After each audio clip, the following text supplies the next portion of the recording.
వేదమునాదం ఈ సంస్థ నుంచి అందరికీ ఆహ్వానం. ఈ సంస్థలో అందరూ శ్లోకాల నుంచి స్తోత్రాలు, కావ్యాలు అన్నీ నేర్చుకుంటున్నాం, ముందరికి వెళుతున్నాం. అంతేకాకుండా ఎన్నో సాంస్కృతిక కార్యక్రమాలను జరుపుకుంటున్నాం. ఆన్లైన్ జరుపుకుంటున్నాం, ఇన్ పర్సన్ జరుపుతున్నాం. అంతేకాకుండా మరియు ఎన్నో సేవలు, గోసేవ, పాత దేవాలయాల అర్చకులకి సహాయ సహకారాలు, వైద్య సహాయం, గోరక్షణ, వేదరక్షణ ఈ కార్యక్రమాలను జరుపుకుంటూ శ్రీ శ్రీ శ్రీ విజయేంద్ర సరస్వతి స్వామి వారి అనుగ్రహంతో, ఆదేశంతో ఎన్నో పుణ్యక్షేత్రాలు మనందరం కలిసి వెళ్ళి వచ్చాము. అన్ని చోట్ల పారాయణాలు గావించాము. అదే విధంగా అదే దోవలో కొంచెం కొత్తదనం మీకందరికీ సుపరిచితులే, వారిని మీకు పరిచయం చేస్తాను. చాలా పేరుగాంచిన రచయిత, వక్త, విద్వత్తు, భాషా పరిజ్ఞానం అన్నీ కలబోసిన స్కాలర్ ఆఫ్ సాంస్క్రిట్ ధూళిపాడ రామకృష్ణ గారు విజయవాడ వాస్తవ్యులు. వీరి గురువులు మునిమాణిక్య శాస్త్రి గారు, శ్రీ శ్రీ శ్రీ జయేంద్ర సరస్వతి స్వామి వారు.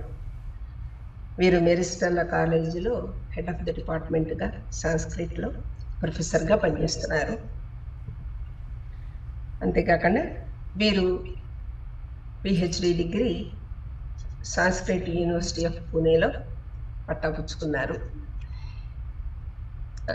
వీరు ఈ శ్రీరామకీర్తి థాయిలాండ్ వర్షన్ ఆఫ్ రామాయణాన్ని ట్రాన్స్లేట్ చేశారు. ఈరోజు మనం దాని కథ, రామకథని వారి గళం నుంచి విందాం. నమస్కారం రామకృష్ణ గారు. గురుర్బ్రహ్మా గురుర్దేవో మహేశ్వరః గురుసాక్షాత్ తస్మై గురవే నమః. మన భారతదేశంలో ప్రసిద్ధమైనటువంటి ధర్మం సనాతన ధర్మంగా చెప్పుకుంటున్నది హిందూ ధర్మం. ఈ హిందూ ధర్మంలో వేదాలు మొట్టమొదట మనకి లభించినాయి. భగవంతుడి యొక్క దయ వల్ల మనకి వేదం అంటే ఏమిటి? భగవంతుడి యొక్క నిశ్వాస స్వరూపం. నిశ్వాసం అంటే గాలి వదిలినటువంటిది.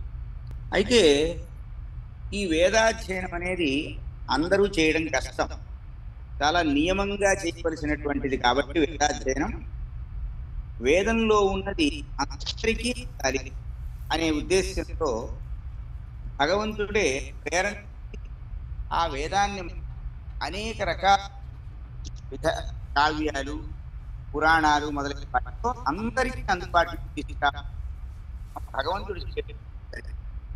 అందుకే వేద విద్యే పరే పుంసి జాతే దశరథాత్మజే వేద ప్రాచేతాత్ సాక్షాత్ ఆత్మ. వేదం చేత పరమేశ్వరుడు దశరథుని కుమారుగా జన్మించినప్పుడు ఆ వేదం ఏం రామాయణంగా వెలువడింది అని సంప్రదాయం చెప్తుంది. అంటే రామాయణం అంటే వేదం, అది బ్రహ్మముఖంలో చేస్తున్నాడు. 4 వేదాలు. ఆ బ్రహ్మదేవుడి వాల్మీకి వేదం ఎవరినైతే చెప్తుందో ఆ పరమాత్మ రాముడిగా వచ్చాడు. అయితే ఇది భారతదేశంలో ఈ రామకథ ప్రసిద్ధం. వాల్మీకి రామాయణం రాశాడు. సంస్కృతంలో వాల్మీకి రామాయణమే కాకుండా అధ్యాత్మ రామాయణం, ఆనంద రామాయణం, యోగవాసిష్ఠ రామాయణం, ఇలా ఎన్నో రామాయణాలు ఉన్నాయి. రామాయణ కథని ఆధారంగా చేసుకుని సంస్కృతంలో అనేక మంది కవులు, కాళిదాస్ అనేటువంటి మహాకవి రఘువంశం అనే కావ్యం రాశాడు. అలాగే మరి భాసుడు, భవభూతి, దిన్నాగుడు ఇలాంటి కవులందరూ, మురారి ఇలాంటి వాళ్ళంతా కూడా ఎన్నో నాటకాలు రాశారు. మనకి సంస్కృతంలోనే కాకుండా భారతీయ భాషలన్నింటిలో కూడా రామకథలు ఉన్నాయి.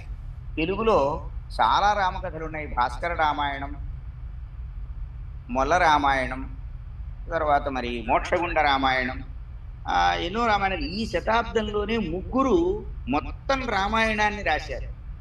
వావిలికొలను సుబ్బారావు గారిని, ఆయన వాసుదాస స్వామి అంటారు. ఆయన ఒంటిమిట్ట అనేది చాలా ప్రాచీనమైన క్షేత్రం, కడపకి దగ్గరగా ఉంది. ఆ ఒంటిమిట్టలో ఆ రామచంద్రమూర్తి అక్కడ జాంబవంతుడు ప్రతిష్ఠించాడు. అక్కడ రామాయణాన్ని, వాల్మీకి రామాయణాన్ని ఒక్కొక్క శ్లోకం, మొత్తం 24,000 శ్లోకాలు వాల్మీకి రామాయణంలో. ఒక్కొక్క శ్లోకానికి ఒక్కొక్క పద్యం రాశారు ఆయన. సంస్కృతంలో ఆ శ్లోకం ఏ అక్షరంతో ప్రారంభమైందో తెలుగులో కూడా అదే అక్షరంతో ప్రారంభం చేశారు. అలాగే 24,000 పద్యాలు ఆయన రాశారు. అందుకే ఆయనకి ఆంధ్ర వాల్మీకి అని పేరు వచ్చింది. ఇది ఈ శతాబ్దంలో. ఆయన మెడ్రాసులో పచ్చయ్యప్ప కాలేజీలో సాంస్క్రిట్ లెక్చరర్, తెలుగు లెక్చరర్గా పనిచేశారు. ఇది మనకి కంబైన్డ్ స్టేట్గా ఉన్నప్పుడు. ఆ తర్వాత మనకి చందోలు శాస్త్రి గారిని, ఆయన బ్రహ్మర్షి అంటాం, చాలా మహానుభావుడు ఆయన. చందోలు అని ఒక ఊరుంది మనకి గుంటూరు జిల్లాలో. రాఘవనారాయణ శాస్త్రి గారి తండ్రి తాడేపల్లి వెంకటపేట శాస్త్రి గారిని, ఆయన రామకథామృతం పేరుతో రామాయణం అంతా కూడా ఆయన మళ్ళీ పద్యకావ్యంగా రాశారు. చివరిలో కొంత రాఘవనారాయణ శాస్త్రి గారు పూర్తి చేశారు. అలాగే మరి మనకి విజయవాడలో విశ్వనాథ సత్యనారాయణ గారిని రామాయణ కల్పవృక్షం అని రాశారు. ఏమిటయ్యా ఇది, రామాయణం రాశారు అని ఆయన చాలా, నా భక్తి రచన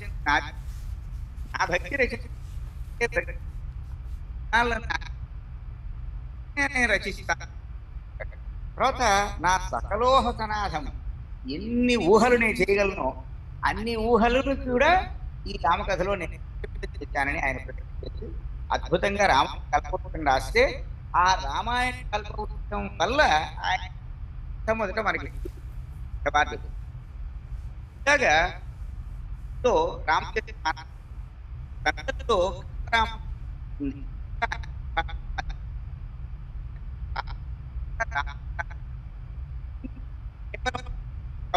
కావ్యాలు పాటల రూపం, జానపదు వాడు కూడా రామ పరిస్థితి దేశమంతటా.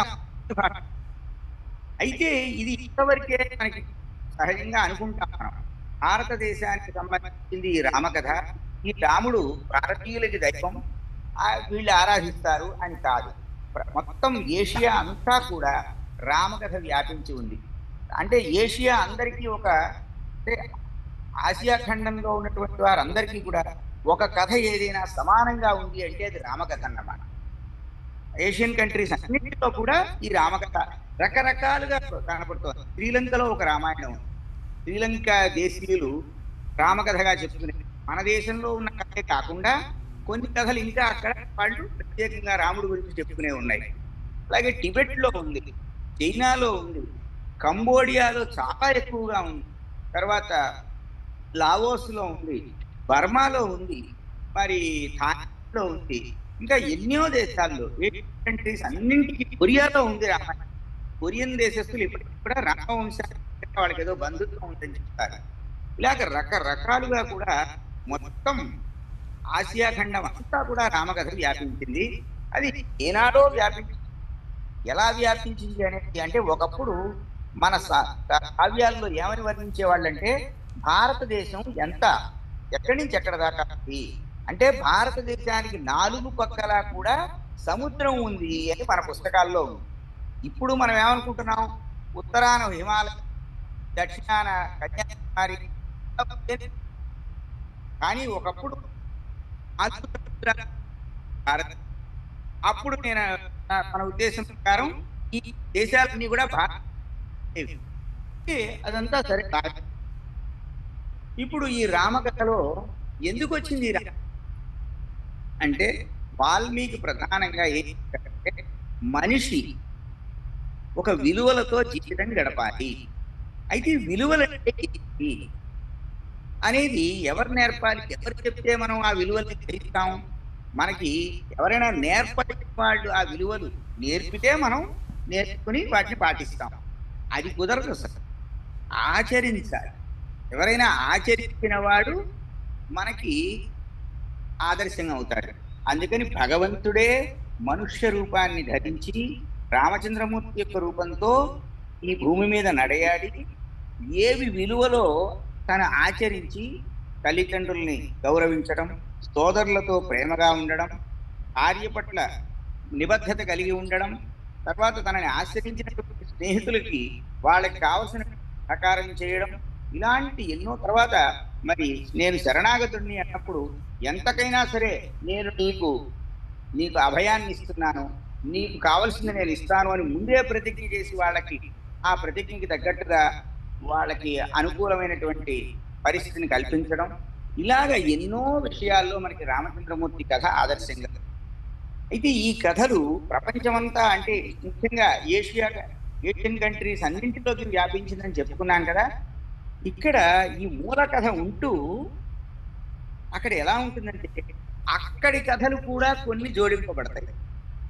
అక్కడ వాళ్ళు ఆ స్థానికమైనటువంటి ఆ వారి యొక్క ఆలోచన సరళిని బట్టి ఆ సీతారామ కథలో కొన్ని మార్పులు చేర్పులు ఉన్నాయి. అంతేకాకుండా అంటే విలువలు సమానమే. రామాయణం ఏ విలువలు బోధిస్తోందో, రామాయణ కథ మనకి మూల కథ ఏ విధంగా ఉందో ఆ కథను తీసుకుని ఆ కథతో పాటు మరికొన్ని కథలు జోడించడం జరుగుతుంది. ముఖ్యంగా థాయిలాండ్. ఈ థాయిలాండ్ అనేటువంటిది మరి మనకి పురాణాల్లో శ్యామ దేశంగా చెప్పబడింది. శ్యామ దేశం. ఈ శ్యామ దేశం అంటే ఇంతకుముందు థాయిలాండ్ని సయామ్ సయామ్ అంటే శ్యామకి వికృతి.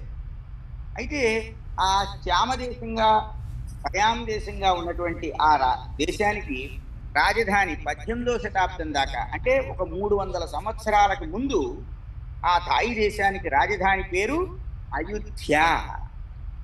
బ్యాంకాక్ ఇప్పుడు రాజధాని అయింది. ఈ బ్యాంకాక్ రాజధాని కాకముందు వాళ్ళకి అయోధ్య అనేటువంటి ప్రదేశం ఇప్పటికీ ఉండేది. అంటే అయోధ్యకి అది వికృతి అన్నమాట. అక్కడ ఉన్నటువంటి రాజులందరూ కూడా చక్రి వంశం వారు. ఆ చక్రి వంశపు రాజులు ఏం చెప్తారంటే, మేము రాములం, మొదటి రాముడు, రెండో రామావన్, రామాటు అన్నట్టుగా ఇప్పటికీ 300 సంవత్సరాల నుంచి చక్రి వంశ పరిపాలనలో ఉంది థాయి. నేను 9వ రాజు పరిపాలన కాలంలో ఆ థాయిలాండ్ దర్శించడం జరిగింది. ఇప్పుడు 10వ రాముడు పరిపాలిస్తున్నాడు.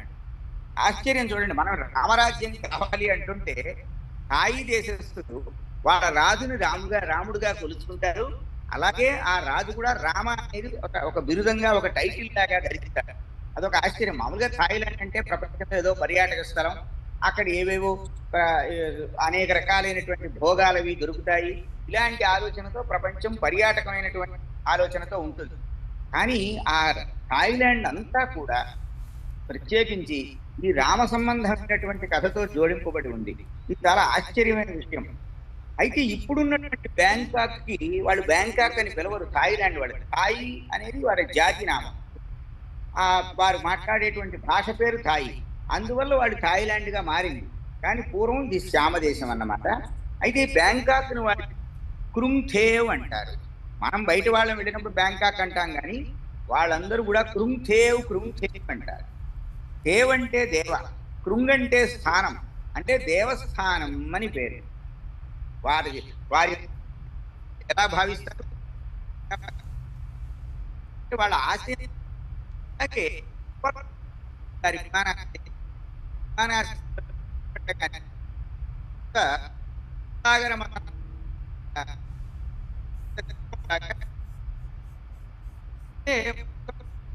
వారందరికీ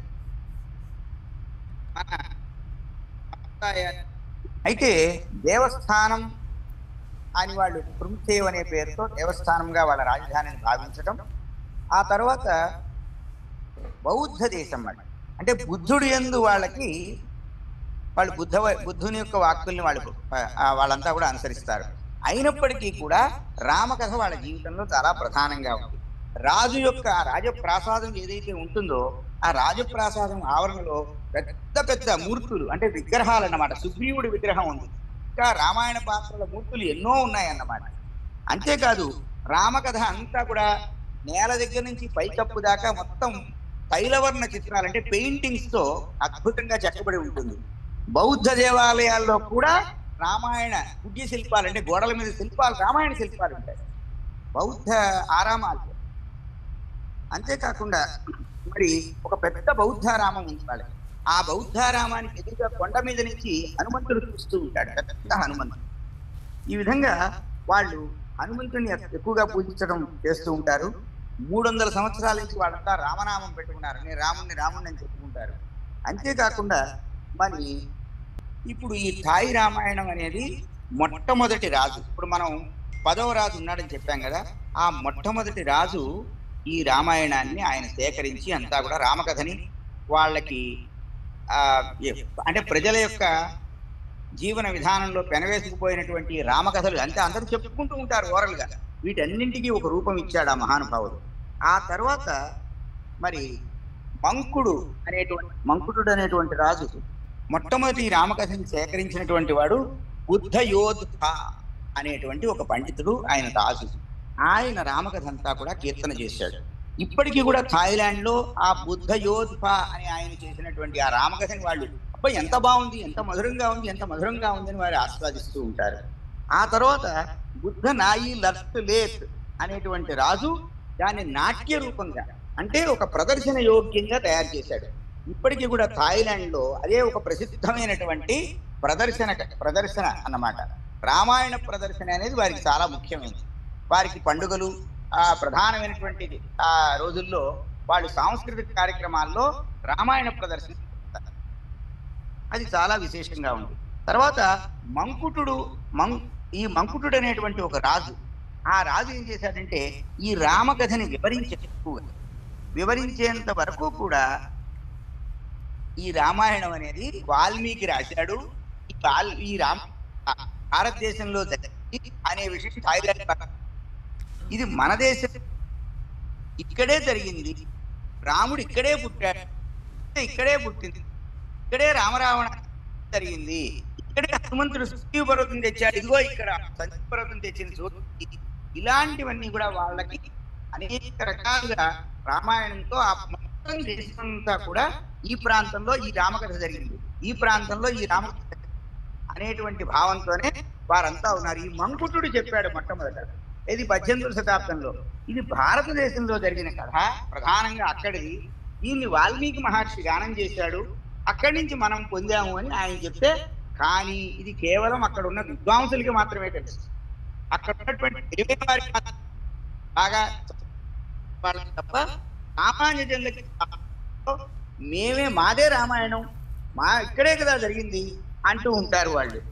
అయితే మరి సీతారాములు ఇక్కడే పుట్టారు, రామరావణుల యుద్ధం ఇక్కడే జరిగింది, ఇదిగో అయోధ్య ఇక్కడే ఉంది కదా, మనకి మొన్నటిదాకా రాజధాని అయోధ్య కదా అంటారు వాళ్ళు.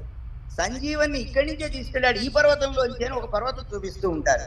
తర్వాత అక్కడ లోపపురి అనే ఒక పట్టణం ఉంది, అది రామచంద్రమూర్తి యొక్క కుమారుడైన లవుడి పేరుతో ఆ లోపపురి అనేటువంటి పట్టణం ఇప్పటికీ ఉంది అక్కడ. ఆ తర్వాత రాముడు ఒక బాణం వదిలితే అది ఆకుపచ్చ రాయిగా పట్టణం మధ్యలో ఉందన్నమాట. అది రోజు రాముడిని గుర్తు చేస్తూ ఉంటుంది. ఇక్కడ రామబాణం వదిలినటువంటి ప్రదేశం, ఇదిగో ఈ ఆకుపచ్చ రాయి ఏదైతే ఉందో ఇది రాముడు బాణం వదిలిన ప్రదేశం అని చూపిస్తారు. ఈ విధంగా వాళ్ళు రామకథ మా థాయిలాండ్కి చెందింది, మావాడు రాముడు అనే భావాన్ని ఇప్పటికీ అంతే ఆత్మీయత. మనకి రాముడు ఉన్నాడు, ఇక్కడ పెద్ద దేశం మంది, ఎక్కడో అయోధ్యలో రాముడు పుట్టాడు అని చెప్తాం. కానీ ఇక్కడ ఈ థాయిలాండ్ లో విశేషం ఏమిటంటే ప్రతి చోట కూడా రామకథా సంబద్ధమైనటువంటి విషయం వారు చెప్పుకుంటూ ఉంటారు. ఇది చాలా ముఖ్యమైనటువంటి ఒక ప్రత్యేకమైన విషయం. ఆ థాయిలాండ్ రాజధాని బ్యాంకాక్ చాలా ఎంతో అందంగా ఉంటుంది. ఈ ఆగ్నేయ ఆసియా మొత్తం అంటే సౌత్ ఈస్టర్న్ ఏషియాకి అది తల భాగంలో ఉందన్నమాట, శిరస్సు అన్నమాట. అటువంటి ఈ థాయిలాండ్ దేశంలో ఈ బ్యాంకాక్ చాలా ఎంతో అంటే అక్కడ పంటలు దున్నకుండా పంటలు కూడా పండుతాయి. అంటే ఆ భూమి యొక్క సారం చూడండి, అది రామమహిమో లేకపోతే మరి ఆ దేశంలో ఉండేటువంటి ప్రత్యేకమైన పరిస్థితిలో కానీ అలాంటి పరిస్థితి అంతా అక్కడ ఉంది. అటువంటి థాయిలాండ్ గురించి, ఆ థాయిలాండ్ రామకథ గురించి మనం చెప్పుకోబోతున్నాం. ఎందుకంటే ఈ రామకథ అనేది కేవలం విన్నందువల్ల, చదివినందువల్ల మనకి ఏం జరుగుతుందంటే ఏదో పుణ్యం వస్తుంది, పాపాలు పోతాయి, మనకి ఏదో శుద్ధి జరుగుతుంది, ఇదంతా సరే. ఇంకా ఆ విలువ ఇది ఎట్లా సాధ్యం? ఒక మానవ జీవితంలో మానవుడు ఇన్ని కష్టాలు పడుతూ ఎక్కడో ఒక చోట బలహీనుడై నియమభంగం చేసేస్తాడు. నేను ఈ పని చేయలేను, నా వల్ల కాదు, నేను అబద్ధం చెప్తాను, నేను తల్లిదండ్రులనైనా వదిలేసుకుంటాను, భార్యనైనా వదిలేసి ఇంకో భార్య దొరికితే పోతుంది, ఏదో పోతే పోయి ఎక్కడో ఎవరో ఎత్తుకుపోయారు, ఇప్పుడు ఆవిడ కోసం నేను ఎక్కడ సముద్రం మీద వంతెన కడతాను, ఇలాంటివన్నీ అనుకుంటారు. లేకపోతే మనుషులతోనే కాదు జంతువులతో కూడా స్నేహం చేశాడు రామచంద్రమూర్తి. ఇవన్నీ సాధ్యమయ్యేవే? ఒక మానవుడు నియమంగా, అంటే ఒక రకమైన ప్రిన్సిపల్డ్ గా ఉంటే ఏదైనా సాధించగలడు. ప్రపంచంలో అసాధ్యములన్నీ కూడా ఆయన సుసాధ్యం చేయగలడు.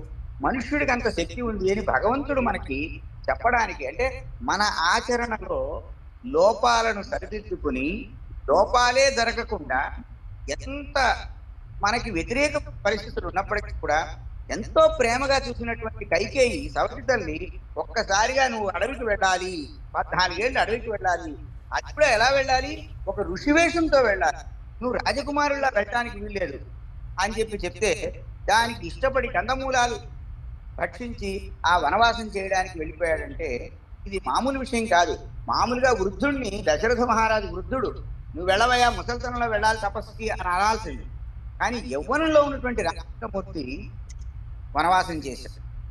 ఇది చాలా ఒక ప్రత్యేకమైనటువంటి జీవితంలో ఎవరు కూడా ఎప్పుడు కూడా ఎదుర్కోవాలి అను సంఘటనలు జరిగినా కూడా మనిషి నిబ్బరంగా ఉండాలి అని రామాయణం మనకు చెప్తుంది. అయితే ఇదంతా బాగానే ఉంది. ఇప్పుడు సాయి రామాయణం ఎక్కడ మొదలవుతుందంటే మన వేదంలో ఓంకారం ఉంటుంది. ఆ ఓంకారం రాజుల్లో మొట్టవాడు, మానవులను అందరూ గౌరవించదగిన మానుభావుడు అనుమతన్. అంటే సాయి రామాయణం కాదు, మన ఇలాంటి పేర్లు అనుమతన్. ఈ అనుమతన్ అనేటువంటి రాజు చాలా మేధావి. ఎవరు ఆయనకి తల్లిదండ్రులు, ఎవరి కన్నారు ఆయన్ని అంటే ఆయన ఎవరు కన్నారు, తనకి తానుగా పుట్టాడు. తనకి తానుగా పుట్టిన ఈ రాజు యొక్క పుట్టుక ఈ సాయి రామాయణంలో చక్కగా వర్ణించబడింది. ఒకసారి ఏం జరిగిందంటే చక్రవాళం అనే ఒక పర్వతం, ఆ చక్రవాళ పర్వతం మీద హిరంతయక్ష అనే ఒక రాక్షస రాజు ఉండేవాడు. చక్రవాళ పర్వతం మీద హిరంతయక్ష అనేటువంటి రాక్షస రాజు. వాడు చాలా మాయావి, ఎన్నో రకాలుగా మాయలు చేస్తూ ఉంటాడు. వాడు ఏం చేస్తున్నాడంటే దేవతలందరినీ కూడా చాలా బాధ పెడుతున్నాడు.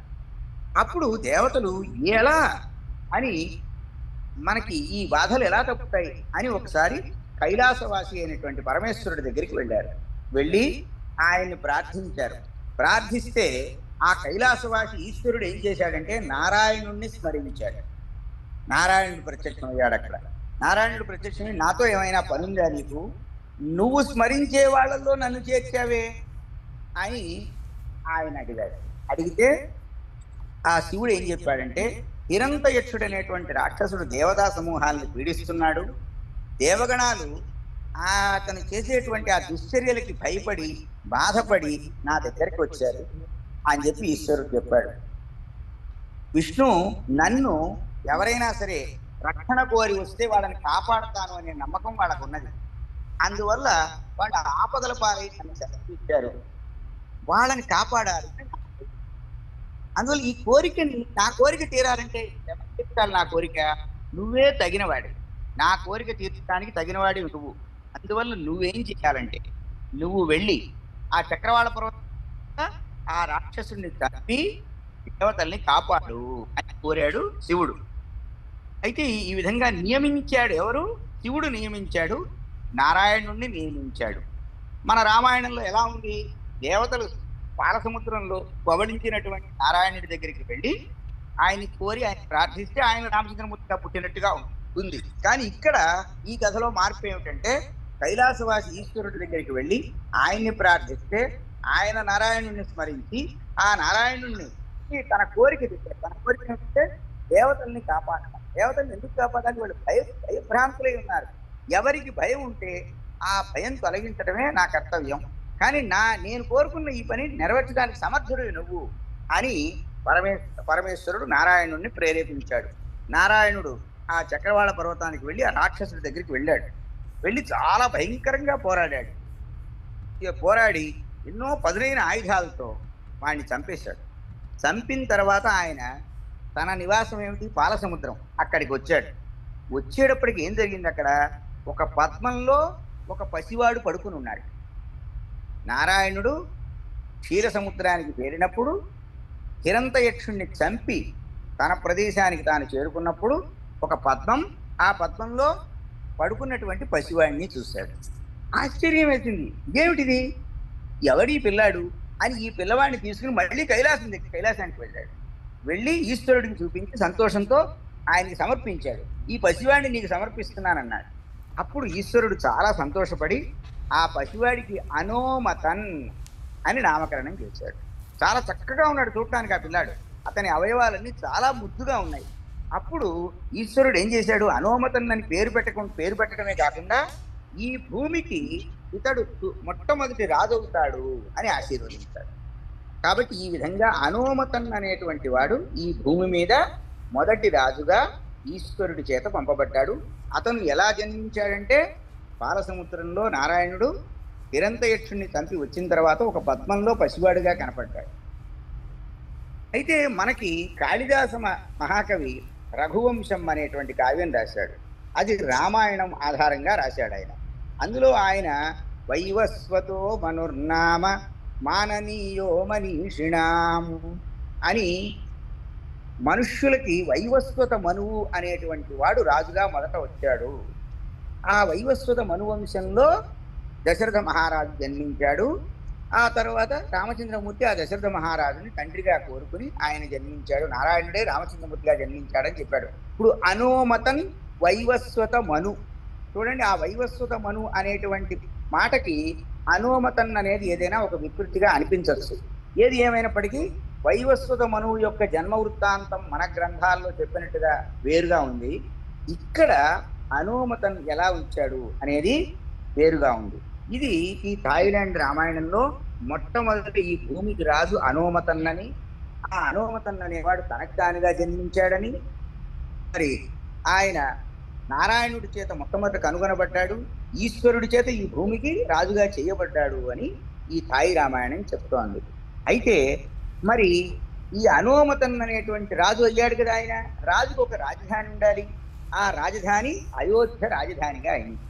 మొట్టమొదట భారతీయులకి, ఎందుకంటే మా భారతీయులు లేదా ప్రపంచానికి అనండి, ఇప్పుడు భారతీయులు థాయిలాండ్ వాళ్ళని చెప్పడానికి లేదు కదా.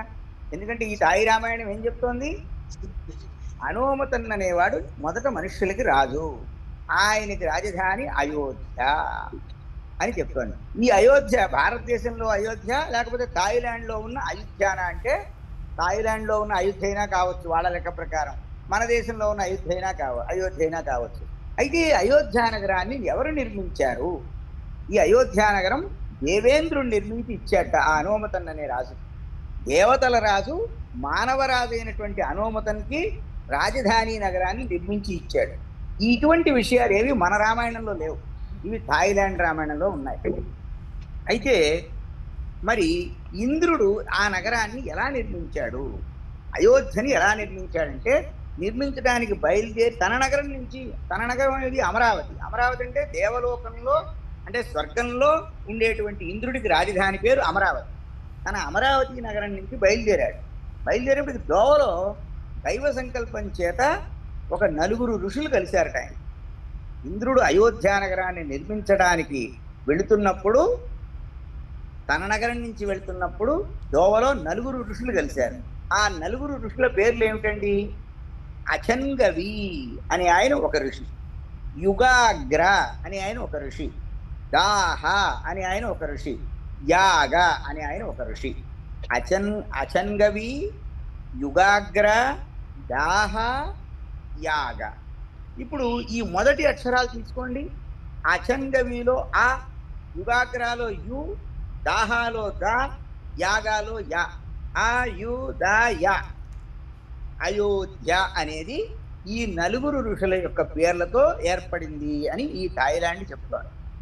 శ్రేష్ఠులు, చాలా గొప్ప ఋషి శ్రేష్ఠులు వాళ్ళు. ఆ నలుగురు దేవేంద్రుడితో కలిశారు.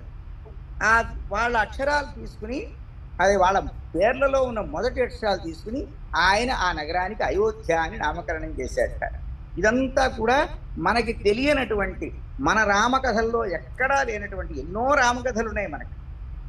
కాకభూషుండి రామాయణం అని, హనుమన్ నాటకం అని, అవన్నీ మనకి వేరే దేశాలకు వెళ్ళినాయని చెప్పి రామచరిత మానస్ కొంత వెళ్ళింది, వాల్మీకి రామాయణం కొంత వెళ్ళింది. ఇలా అంటే అనేక మంది వ్యాపారం చేయడానికి వెళ్ళిన వాళ్ళు, ధర్మ ప్రచారం చేయడానికి వెళ్ళిన వాళ్ళు అనేక దేశాలు పాకారు ఎన్నో శతాబ్దాల క్రితం.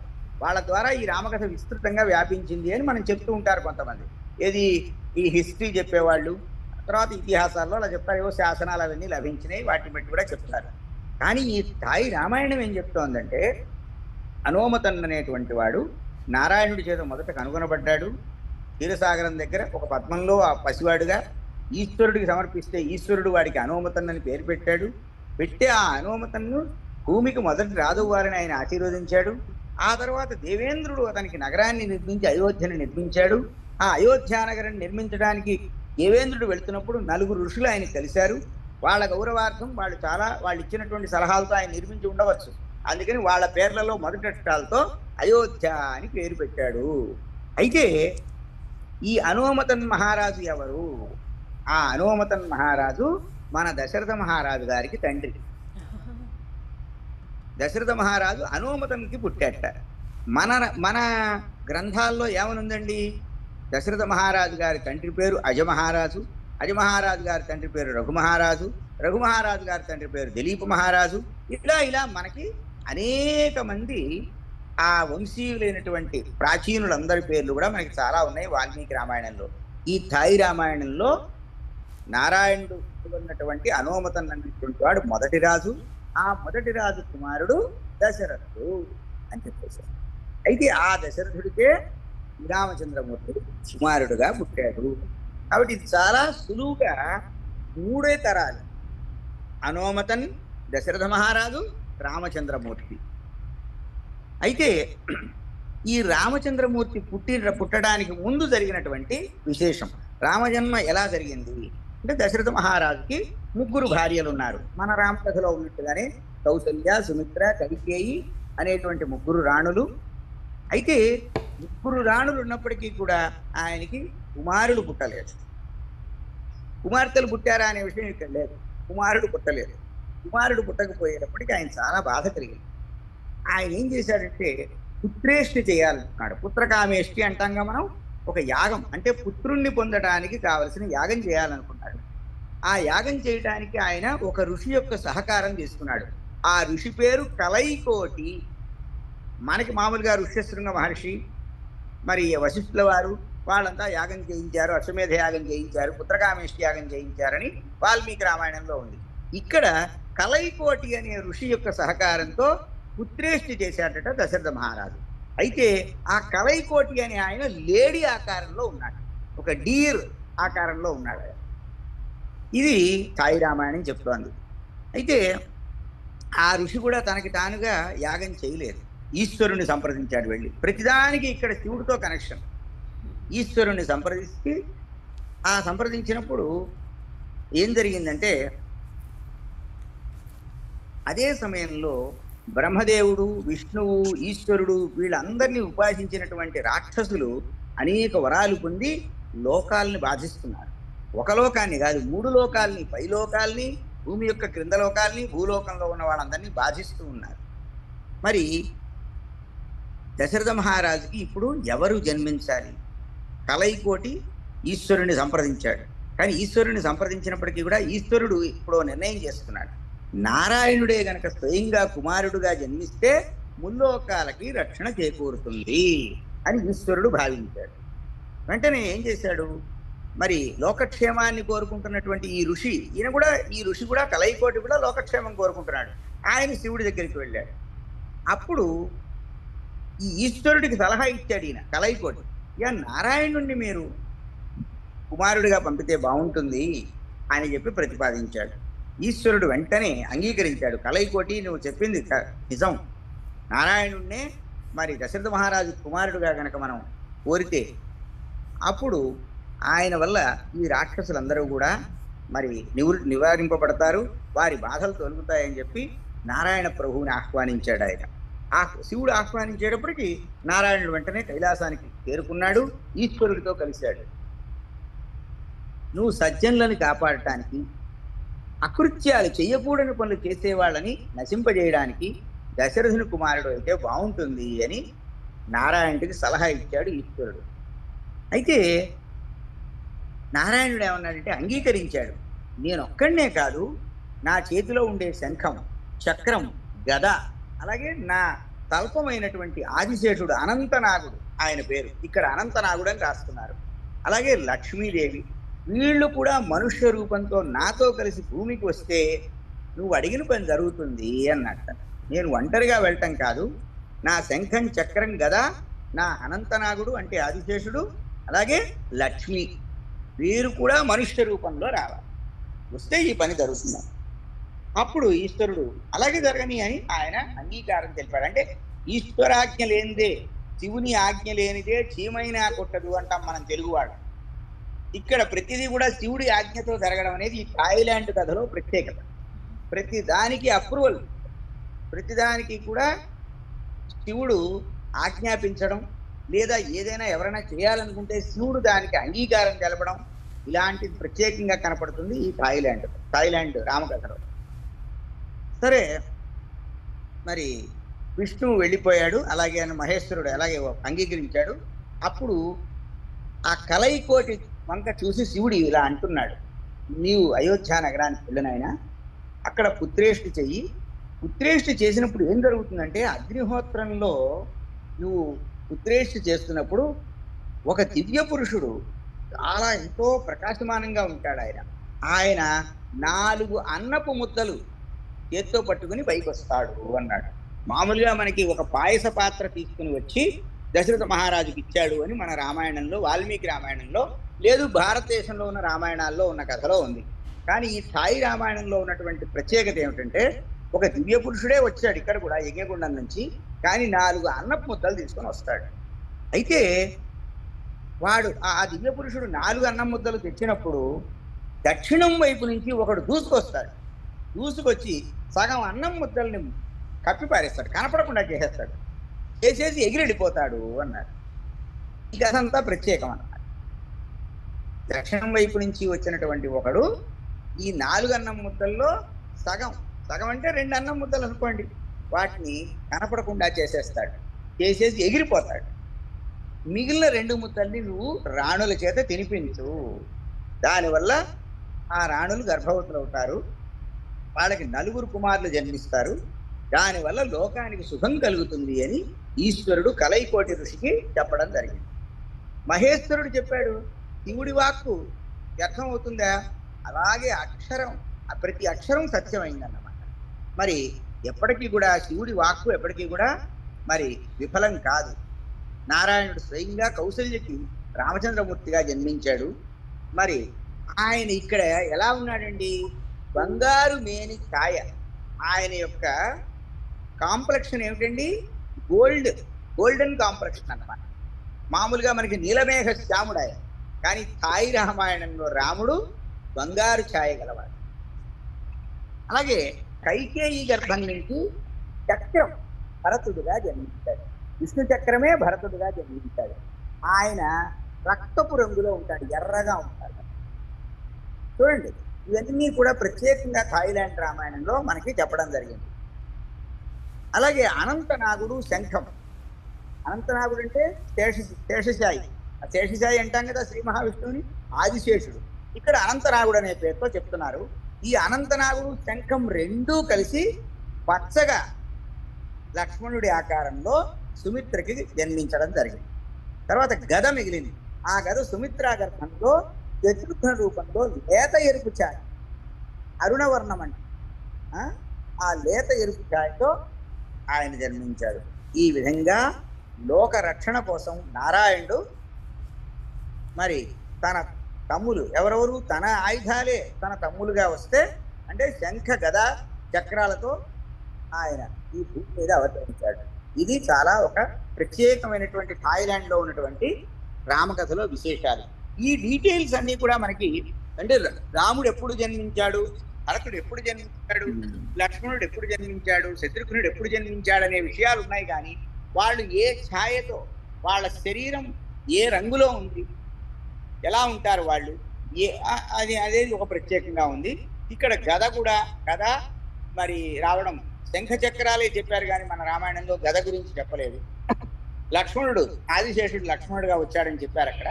ఇక్కడ రెండు కలిసినాయి, ఆదిశేషుడు శంఖం కలిసి లక్ష్మణుడు అయ్యాడు. ఇలాగ రెండు, కాబట్టి ఎప్పుడు లక్ష్మణుడు రాముడిని అంటిపెట్టుకుని ఉన్నాడు.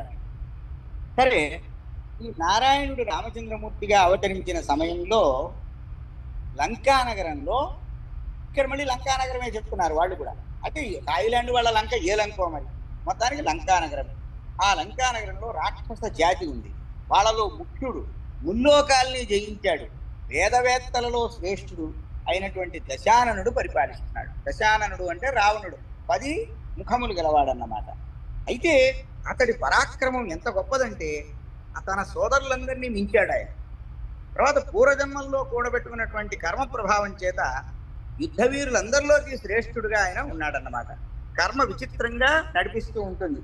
అయితే ఎవడు ఈ రావణాసురుడు, ఎవరు ఈ రావణుడి యొక్క పూర్వజన్మ వృత్తాంతం ఏమిటి అంటే, పూర్వజన్మలో ఆయన నందకుడు అనేటువంటి వాడు. నందకుడు ఎవరండి? నందకుడే ఇప్పుడు రావణుడిగా జన్మించాడు. కైలాస పర్వతంలో మహేశ్వరుని దర్శనం కోసం దేవతలు వస్తూ ఉండేవాళ్ళు.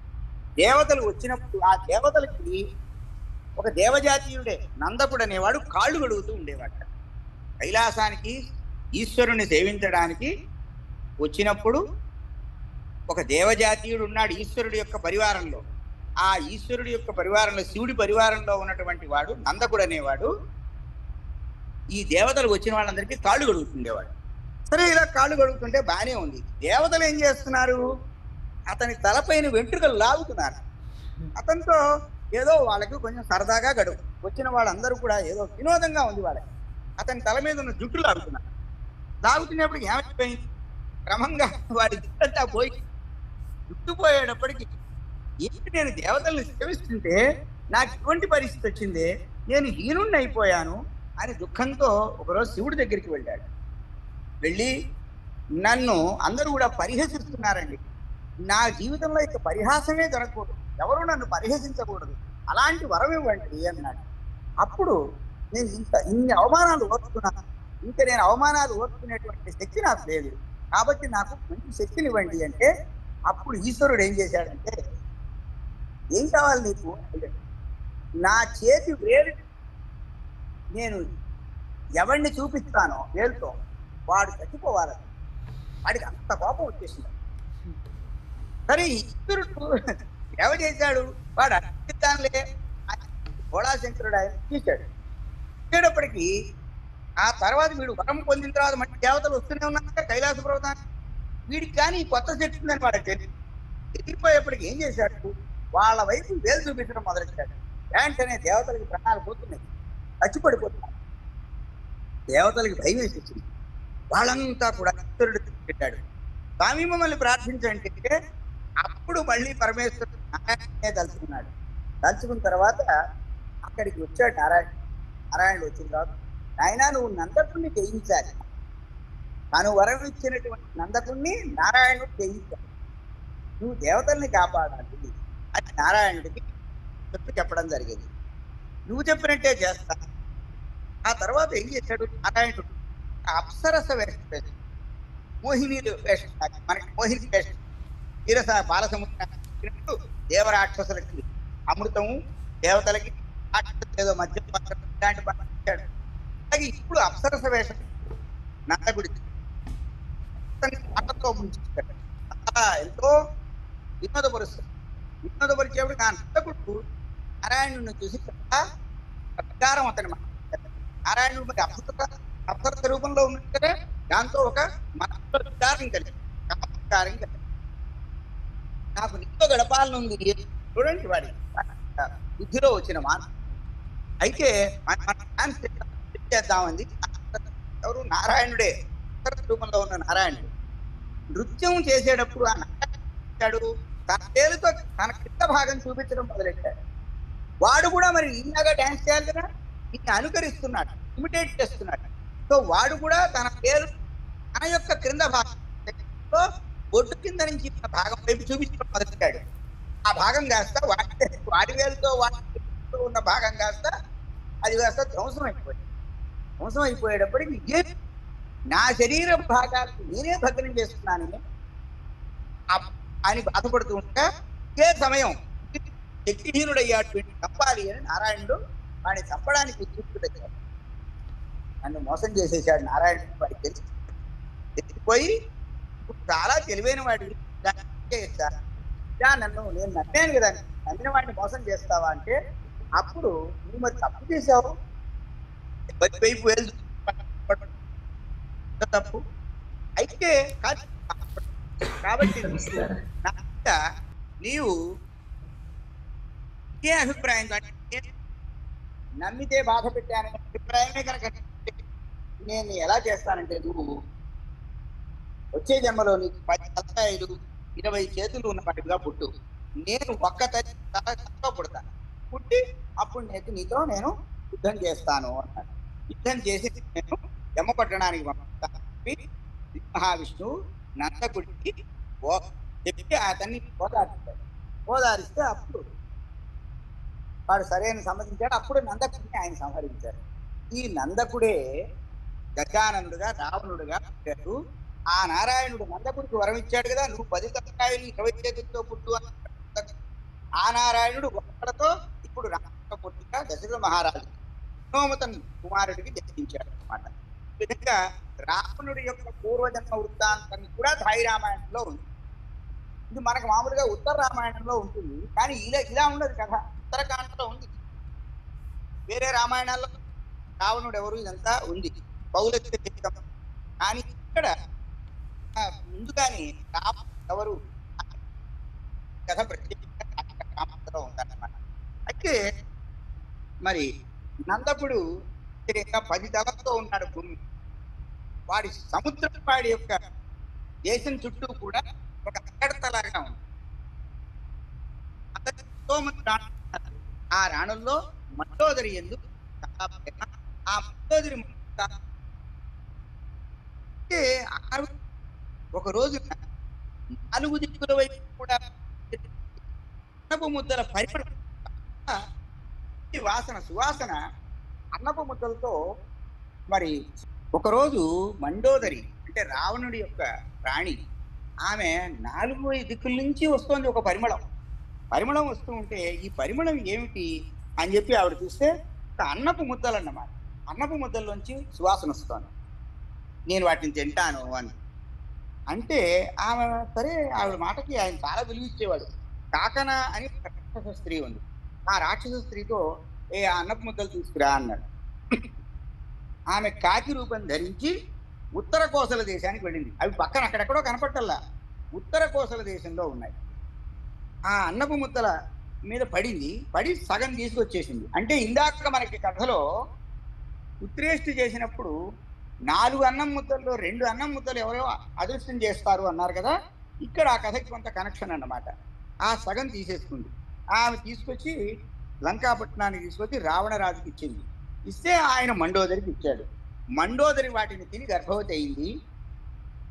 ఆవిడ ఒక గొప్ప చాలా అందంగా ఉన్నటువంటి ప్రపంచంలోనే ఒక విలక్షణంగా ఉంది ఆవిడ. అటువంటి ఒక ఆడపిల్లని కన్నది.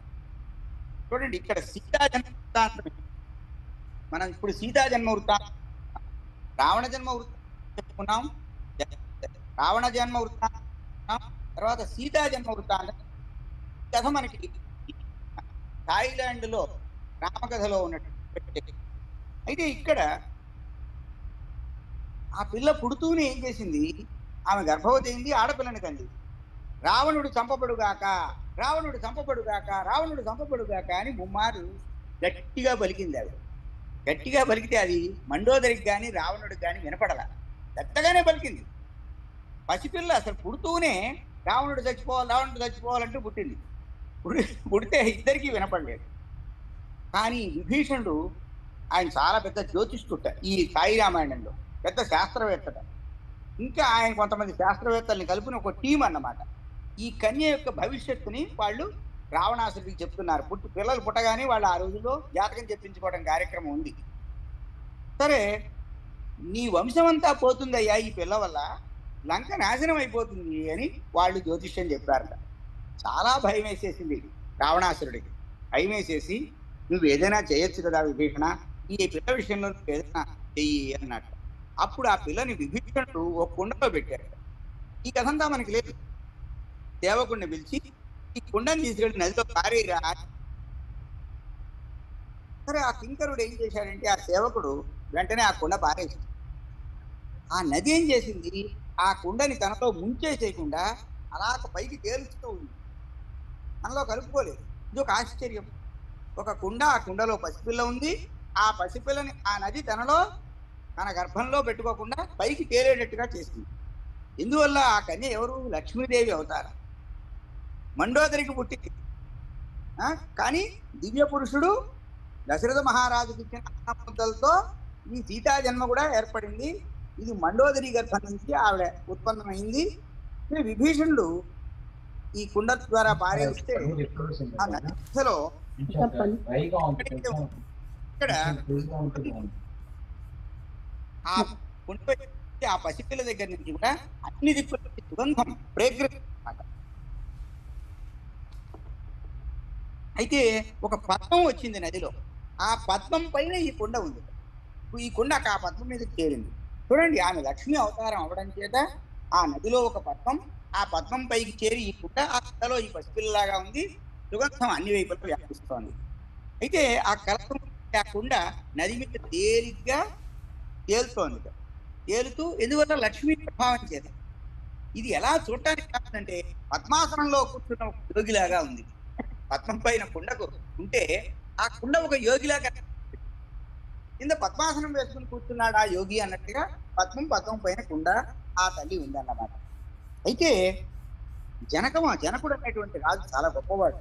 ఆయన ఋషివేషంలో ఉన్నాడు. రాజే ఋషివేషంలో ఉండి తపస్సు చేసుకుంటున్నాడు. ఆయన స్నానం చేయడానికి ఆ నది ఒడ్డుకు వచ్చి ఈ పద్మం ఏమిటి, ఈ పద్మం మీద ఉన్నటువంటి ఈ కుంభం, ఈ కుండ అది చూశాడు. చాలా ఆశ్చర్యం వేసింది. కుండని తెరిచేటప్పటికి అప్పుడే పుట్టినటువంటి పిల్ల అందులో కనపడింది. అంటే అప్పుడే పుట్టింది పసిపిల్ల అన్నట్టుగా ఉంది ఆవిడ. చాలా ఆశ్చర్యపోయాడు. అయితే ఆ నదికి, ఏ నదిలో అయితే ఆ పద్మం పైన కుండ ఉందో, ఎక్కడికైతే జనక మహారాజు స్నానం చేయడానికి వచ్చాడో ఆ నది పేరు మణిమేఖల. ఆ మణిమేఖల అయినటువంటి ఆ నది యొక్క అధిష్టాన దేవత. ఆమె దేవతలందరితో కలిసి జాగ్రత్తగా ఆ కన్యను తన ఒళ్ళో పెట్టుకున్న తర్వాత ఆమెకు తెలిసింది, ఈ పసిపిల్ల ఎవరో కాదు, భూలోకానికి వచ్చింది, భూలోకంలో అవతరించినటువంటి లక్ష్మి. అందువల్ల ఈ కుండకి మూత వేసినా సరే ఆమె బతుకుతోంది. కుండ పైన మూత ఉంది, ఆవిడకి ఏమీ జరగలేదు. కాబట్టి ఈ తల్లి లక్ష్మి అని ఆమె అనుకుంది. అయితే మన జనక మహారాజు వచ్చాడు కదా, వచ్చి చూశాడు. చూసిన తర్వాత ఆయన తన రాజ్యానికి వెళ్ళిపోవాలనుకున్నాడు. తన తపస్సు భంగంగా కలగటం ఆయనకి ఇష్టం లేదు. అందువల్ల ఏం చేశాడంటే, ఆ కుంభాన్ని అడవికి తీసుకుపోయాడు ఆయన. తీసుకెళ్ళి అక్కడ ఒక చెట్టు మొదట్లో ఉపాయంతో ఒక గుంట తవ్వి ఈ భూమి మీద అవతరించినటువంటి నారాయణుడికి ఈ కన్య భార్య అవ్వాలి. భార్య కనుక ఒకవేళ అయ్యేటట్లయితే, నారాయణుడికే భార్య అయ్యేటట్లయితే ఈ గుంటలో ఒక పద్మం పుడుతుంది అనుకున్నాడు ఆయన. వెంటనే ఒక పద్మం వచ్చేసింది. ఆ పద్మంలో ఈ కుంభాన్ని పెట్టాడు. ఆ పద్మం ఈ కుంభాన్ని పట్టుకోవాలి అని కూడా ఆయన దేవతల్ని ప్రార్థించాడు. అప్పుడు అలాగే జరిగింది. వెంటనే పద్మం ఏర్పడింది. ఆ పద్మంలో ఆ కుంభం పెట్టాడు.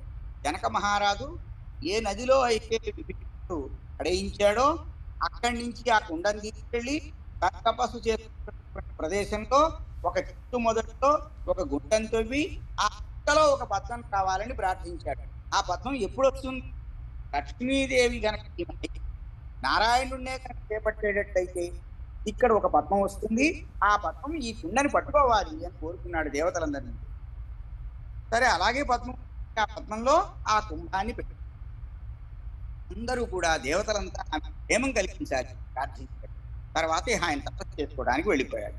తపస్సు చేస్తున్నాడు 16 సంవత్సరాలు చేస్తే ఆయనకి సిద్ధి కలగలేదు. దేన్ని కోరి ఆయన తపస్సు చేశాడో ఆ తపస్సు వల్ల కలగవలసిన దాన్ని మనం సిద్ధి అంటాం కదా, ఆ సిద్ధి కలగలేదు. సిద్ధి కలగలేకపోతే ఏమనిపించింది, ఇంకెందుకండి ఈ తపస్సు చేశాను, సిద్ధి కలగలేదు, కాబట్టి ఇంకా తపస్సే వద్దు అనుకున్నాడు. ఈ రాజ్యానికి వెళ్ళిపోదాం అనుకున్నాడు. వెళ్లే ముందు ఆయనకి కుంభం గుర్తొచ్చింది. కుంభం అంటే కడవ, కుండ అన్నమాట, గుర్తొచ్చింది. ఆయనకు ఒక సేవకుడు ఉన్నాడు, సోముడు అనేవాడు. వాడిని వెళ్ళి నువ్వు ఆ చెట్టు తవ్వరా అన్నాడు. తవ్వి ఆ కుంభం పెట్టాను అక్కడ, నేను అది తీసుకురా అన్నాడు. వాడు అలాగే వెళ్ళి తవ్వాడు. తవ్వితే ఎంత తవ్వినా ఆ కుంభం కనపడలేదు. చాలా దుఃఖపడిపోయాడు వాడు. అప్పుడు నువ్వేం చేస్తావంటే మిథిలా నగరానికి వెళ్ళు, లేదా సేవకుడితో జనక మహారాజు అన్నాడు, అక్కడి నుంచి భూమిని చీల్చడానికి నాగళ్ళు గడ్డపార్లు తో ఎవరైతే చేయగలరో సైన్యం, ఆ సైన్యాలను తీసుకుంటా అన్నాడు. ఆ సైన్యం అంతా వచ్చిందండి. అంతా వచ్చి ఆ కుంభం కోసం ఎంతో వాళ్ళు ఆ ప్రదేశం అంతా కూడా తవ్వారు. ఆ సైన్యం వల్ల కూడా కాలేదు. అప్పుడు ఆ రాజుగారు, మీరెవరూ కాదు, నేనే స్వయంగా నాగలి పట్టి భూమి దున్నుతాను అని పూనుకున్నాడు. ఆ సమయంలో ఆ కుంభం కనపడింది. అంటే ఎవరికి ప్రాప్తించాలో వారికే ప్రాప్తం, మిగతా వారు ఎంత సమర్థులైనా అది లభించదు, ఎవరికి ఏ ప్రాప్తం ఉందో. సరే, ఆ కుంభం కనపడింది. ఆ కుంభం ఎక్కడ ఉంది? ఒక తామర రేకుల మధ్యలో కూర్చుంది. అక్కడ ఒక దివ్య రూపిణి అయినటువంటి కన్య కూర్చుంది. ఇప్పుడు పసిపిల్ల కాదు, ఈమె కన్య. ఇది చాలా ఎంతో అందంగా ఉంది ఆ తల్లి. ఆమె యొక్క చెక్కిళ్ళు అంటే చెంపలు కలువల ఛాయలో ఉన్నాయి. ఆమె కళ్ళు చాలా వెల్పుగా ఉన్నాయి, బంగారు ఛాయతో ఉంది, తెల్లని కిరణాలలాగా తెల్లగా ఉంది ఆమె. అటువంటి ఆమెను చూసి అంటే బంగారు ఛాయతో చంద్రకిరణాలలాగా తెల్లగా ఉంది కాదు, అంటే ఆ బంగారం తెలుగు తెల్లగా, అందులో బంగారు రిఫ్లెక్షన్ అన్నమాట. ఆ రకంగా ఉంది. ఇక్కడ ఉన్నటువంటి వాళ్ళంతా జనక మహారాజు ఎప్పుడైతే భూమిని దున్నాడో సీతా దర్శనం అయింది. ఇంకా సీత అని పేరు రాలేదు. నాగలి నుంచి దున్నబడినటువంటి భూమి, నాగలితో దున్నిన భూమి పేరు సీత సంస్కృతంలో. అలా ఉద్భవించి ఆ బిడ్డకి ఆయన సీత అని పేరు పెట్టాడు. ఆమెకి తండ్రిగా నాకు లభించింది అనుకున్నాడు కాబట్టి ఆయనకి తండ్రి అనుకున్నాడు. ఆ తండ్రి ఆయనకి జనకుడు. జనక అంటే తండ్రి, సంస్కృతంలో జనక అంటే తండ్రి. అసలు ఆయనకి జనక అని కూడా విఖ్యాతుడు అయ్యాడు. సాక్షాత్ మహాలక్ష్మికి జనకుడు అయ్యాడు అని. ఈ విధంగా సీతా జన్మ, సీత కలిగింది. రామజననం, రావణ జననం, సీతా జననం యొక్క కథలు ఈ రకంగా ప్రత్యేకంగా థాయిలాండ్ రామాయణంలో మనకి ప్రత్యేకంగా ఇవి మన భారతీయమైన కథలలో ఇలా ప్రత్యేకం. ఇక అయితే జనక మహారాజు ఆ కన్యని, అంటే ఆ సీత అని పేరు ఏర్పడింది కదా, ఎందుకంటే నాగలితో దున్నబడినటువంటి భూమిలోంచి ఆమె ఉద్భవించింది కాబట్టి ఆమె సీత. అంటే ఆమె జన్మస్థానాన్ని బట్టి ఆమెకు పేరు వచ్చింది. ఆ పేరే ఆమెకు పేర్లన్నీ అలా ఉండే, పేర్లన్నీ కూడా ఏదో ఒక కారణంతో కారణమా, అలా ఉండే ఆకారం, వాటిని బట్టి పేర్లు పెట్టేవారు. లేదా వాళ్ళు ఆ రోజుల్లో మహర్షి పెద్దవాళ్ళంతా ఉండేవాడు, రామ అని పేరు పెట్టారు మహర్షి. ఎందుకు పెట్టాడు? అందరినీ ఆనందింపడు అని.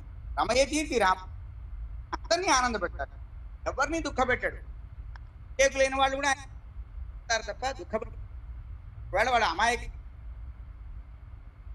అలా పేరు భారత అంటే ఆ పేర్లన్నింటినీ ఆ రకమైనటువంటి వాళ్ళు జీవితంతో ముందుగానే ఏ రకంగా ఆ జీవితం వల్ల వాళ్ళకి ప్రపంచానికి ఏం నిర్ధారణ చేసి అంటే ఈ స్థితిని తీసుకుని ఆయన రాజకీయ నగరానికి వచ్చారు జనక మహారాజు.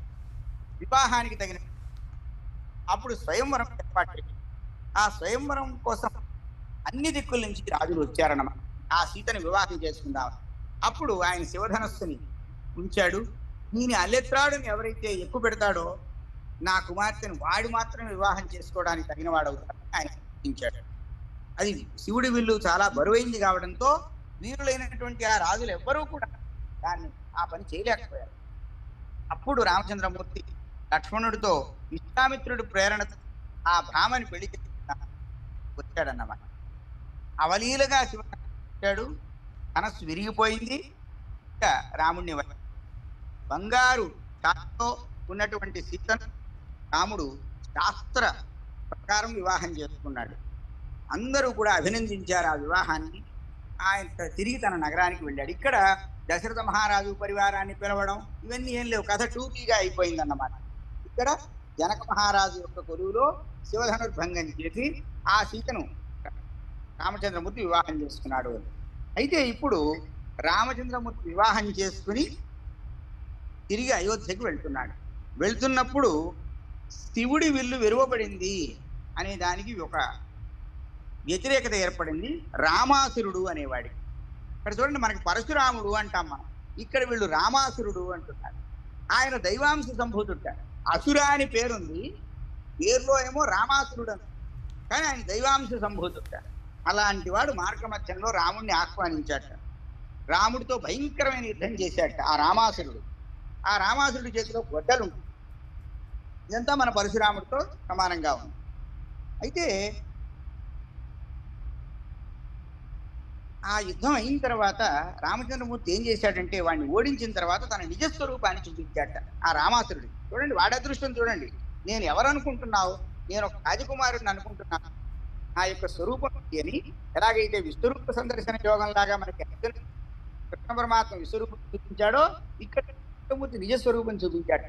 చూపించిన తర్వాత నా నారాయణుడు నాకు చూపించాడు అని చాలా వాడికి ఎంతో ఒక తాదాత్మ్యం చెందిపోయి పరవశం అయిపోయి చాలా ప్రసన్నుడు.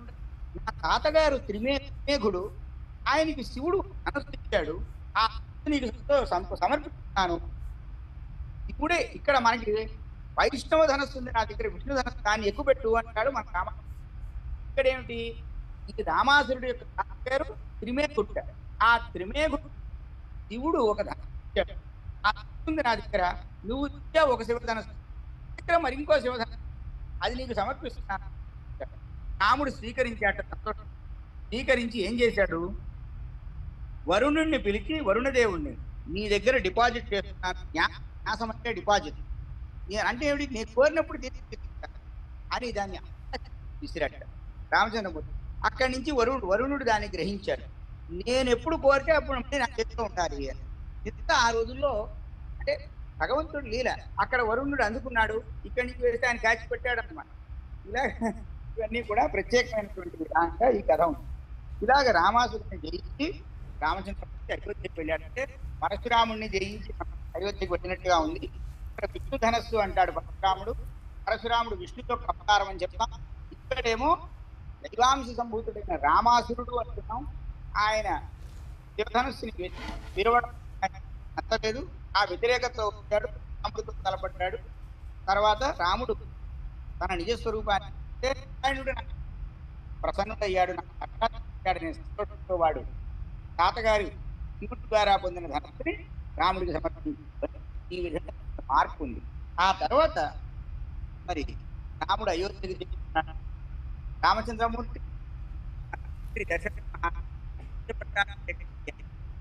యువరాజుగా పట్టాభిషేకం చేయాలి. యువరాజు అంటే ఎవరికైతే యువరాజుగా ప్రకటించి పట్టాభిషేకం చేస్తారో రాజు యొక్క అంటే రాజు మరణించిన తర్వాత అతను ఆటోమేటిక్గా అంటే ఇంకా ఏ రకమైనటువంటి ఎవరు కూడా దాన్ని వ్యతిరేకించడానికి లేదు, రాజు అయిపోతాడన్నమాట.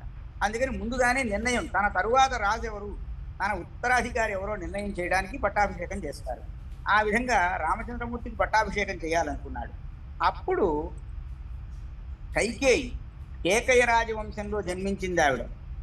ఆవిడకి కుబ్జ అని ఒక దాసి ఉంది.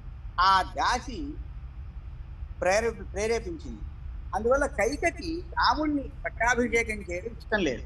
మనకి మామూలుగా మంథర అంటాం, ఆ మంథర ఇక్కడ కుబ్జ అనే పేరుతో.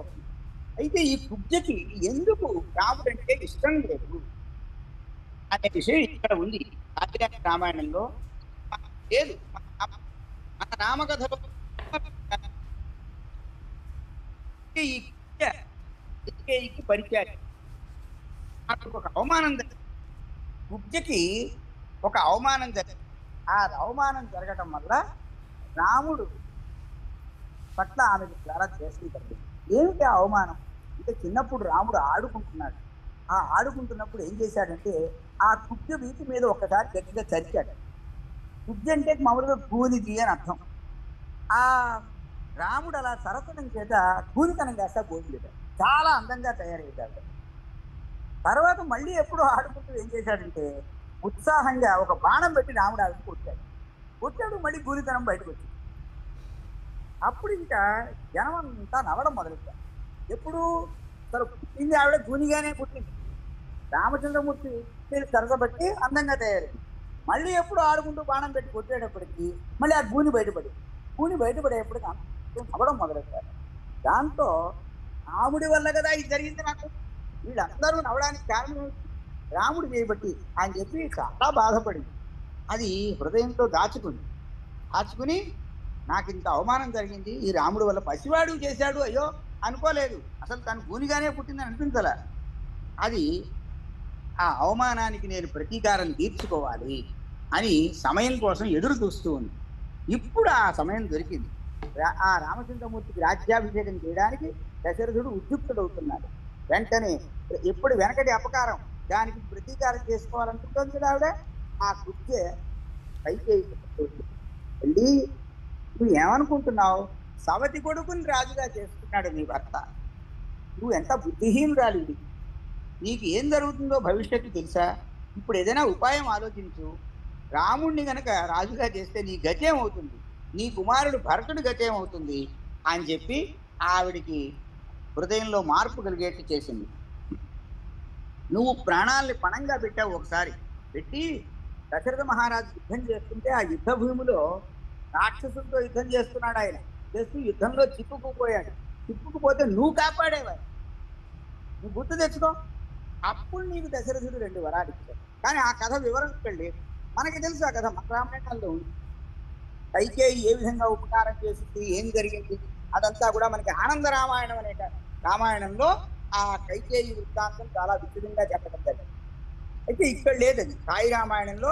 కానీ నువ్వు సహాయం చేశావు, నువ్వు సహాయం చేయబట్టి నీ భర్త రాక్షసులతో యుద్ధం చేస్తున్నటువంటి నీ భర్త తాను గెలిచాడు, తను మళ్ళీ జీవించగలిగాడు. కాకపోతే అసలు వాళ్ళలోంచి బయటపడే పరిస్థితి లేదు. అప్పుడు నీకు 2 వరాలు ఇచ్చాడు. ఆ 2 వరాలు ఇప్పుడు నువ్వు యాచించు, దానికి తగిన కాలం వచ్చింది. ఇప్పుడు అలా చేయకపోతే ఈ కాలం నిన్ను మింగేసినట్టే. నువ్వేం చేయాలంటే రాముణ్ణి 14 సంవత్సరాలు అడవికి పంపించమని అడుగు. అలాగే నీ కుమారుడు భరతుడిని రాజ్యానికి అభిషేకించమని అడుగు. ఆ 2 వరాలు నీకు ప్రతిజ్ఞ చేశాడు ఆయన. అది ఏమి ఇవ్వాలి అనేది కాదు, 2 వరాలు ఇస్తాన్నాడు, ఇప్పుడు అలా చెయ్యి అంటే కుబ్జతో సరే నేను అలాగే అడుగుతాను ఆయన వెళ్ళి భర్త దగ్గరికి వెళ్ళి అడిగింది. అడిగేటప్పటికి ఆయన మీద పిడుగుపడినట్టయింది. ఈ 2 వరాలు కూడా ఆ రాజు ప్రాణాలు పోగొట్టినాయి. కానీ రాముడు తండ్రి ఇచ్చిన మాటకి కట్టుబడి సీతతో అడవికి వెళ్ళాడు. అడవికి వెళ్ళినప్పుడు అడవుల్లో లక్ష్మణుడితో కలిసి అడవిలో తిరుగుతూ ఉండగా ఏం జరిగిందంటే, రావణుడి చెల్లెలు శూర్పణక జిహ్వుడనేటువంటి రాక్షసుడి భార్య. ఆ జిహ్వుడితో కలిసి లంకా నగరంలోనే ఉంటోంది ఆవిడ. శూర్పణక రావణుడి చెల్లెలు, ఆమె భర్త పేరు జిహ్వుడు. జిహ్వ అంటే నాలుగు కదా. ఆ జిహ్వుడితో ఆమెకు వివాహం అయింది, లంకలోనే ఉంటోంది. ఒకసారి రావణుడు అడవికి వెళ్లాల్సి వచ్చినప్పుడు జిహ్వుడితో అన్నాడు, నేను లేనప్పుడు లంకా పట్టణాన్ని నువ్వు నీ ప్రాణంలాగా కాపాడాలి అని అడిగాడు. అంటే చెల్లెలి భర్తను అడిగాడు రావణుడు. సరే జిహ్వుడు అలాగే అన్నాడు. చాలా జాగ్రత్తగా లంకా పట్టణాన్ని కాపాడుతున్నాడు, రాత్రింబవళ్ళు కాపాడుతున్నాడు. మరో పని లేదు ఆ జిహ్వుడికి. ఎవరు? శూర్పణక భర్త. అప్పుడు జిహ్వుడు ఏం చేశాడంటే, నిద్రపోకుండా నేను నిద్రను జయిస్తాను అని చెప్పి 7 రాత్రులు నిద్రపోకుండా కాపాడాడు. ఆ నిద్రకి కూడా కోపం వచ్చింది, నాకు అవమానం జరిగింది అని పగ తీర్చుకుందాం అనుకుంది ఆ నిద్ర.